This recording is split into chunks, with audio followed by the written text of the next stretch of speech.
நான் போன வாரம் திருச்சிக்கும் அரியலூர் மாவட்டத்துக்கும் போய் நம்ம மக்களை சந்திக்க போயிருந்தேன்.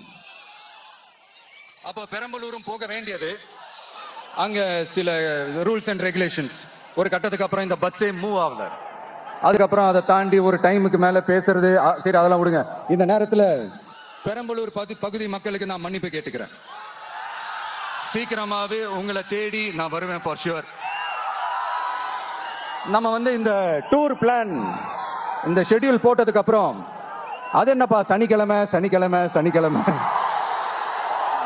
அப்படின்னு ஒன்று ஸ்டார்ட் ஆச்சு. அது ஒன்றும் இல்லை, உங்க எல்லாரையும் பார்க்கும்போது உங்களுக்கு எந்த டிஸ்டர்பன்ஸும் இருந்துடக்கூடாது. முக்கியமா உங்களுடைய வேலைகளுக்கு எந்த விதமான டிஸ்டர்பன்ஸும் இருந்துடக்கூடாது அப்படின்ற ஒரே காரணத்துக்காக தான் இப்படி வீக்கெண்டா பார்த்து இப்படி இந்த பிளானை ஷெட்யூல் பண்ணோம். லீவு நாட்கள்ல, ஓய்வு நாட்கள்ல வரணும்ன்றதா அந்த எண்ணமே. அது மட்டும் இல்ல, அரசியல்ல சில பேருக்கு நம்ம ஓய்வும் கொடுக்கணும் இல்லையா? அதனாலதான் இந்த ஓய்வு நாட்களா பார்த்து இப்படி செலக்ட் பண்ணோம். சரி, இப்ப நம்ம மக்களை சந்திக்கிறதுக்கு, நம்ம சொந்தங்களை சந்திக்கிறதுக்கு எத்தனை கட்டுப்பாடுங்க. அந்த இடத்துல பர்மிஷன் இல்ல, இந்த இடத்துல பர்மிஷன் இல்ல. ஆனா அதுக்கான காரணங்கள்லாம் நீங்க கேட்டீங்கன்னா சொத்தையான காரணமா இருக்கும்.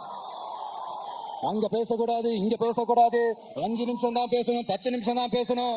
நான் பேசுறதே 3 நிமிஷம் தான். அதுலயும் அது பேசக்கூடாது, இதை பேசக்கூடாதுன்னு சொன்னா அப்புறம் நான் எதை தான் பேசுறது? அரியலூர்ல போனப்போ நான் கரெக்டா அந்த ஊருக்கு போறதுக்கு முன்னாடி அந்த ஏரியாலேயே அந்த பவர் கட்டு. அப்புறம் நான் திருச்சிக்கு போய் நான் பேச ஆரம்பிச்சதுக்கு அப்புறம் அந்த ஸ்பீக்கருக்கு போற அந்த வயரு கட்டு. இல்ல, நான் தெரியாம தான் கேட்கிறேன் சிஎம் சார். ஃபார் எக்ஸாம்பிள், இப்ப ஒரு RSS தலைவர் இங்க வராருன்னு வச்சுக்கோங்க, இல்ல நம்ம பிரதமர் மோடிஜி அவர்களோ இல்ல உள்துறை அமைச்சரோ இங்க வராருன்னு வச்சுக்கோங்க. இந்த மாதிரி கண்டிஷன்ஸ் எல்லாம் போடுவீங்க, இந்த மாதிரி பவர் கட் பண்ணுவீங்க, இந்த மாதிரி வயர் கட் பண்ணுவீங்க. கொஞ்சம் கட் பண்ணி தான் பாருங்களேன். முடியாதுன்னா பேஸ்மெண்ட் அதிரும்ல.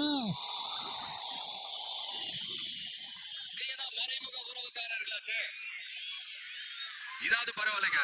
இதை தாண்டி ஒரு ரூல் ஒண்ணு போட்டாங்க.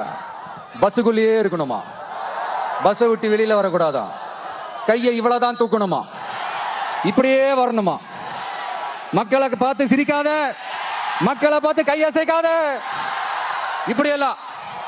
ஐயோ ஐயோ ஐயோ, நானும் என்னவோ ஏதோ நினைச்சேங்க. செம்ம காமெடியா இருக்குங்க. I am just enjoying like anything.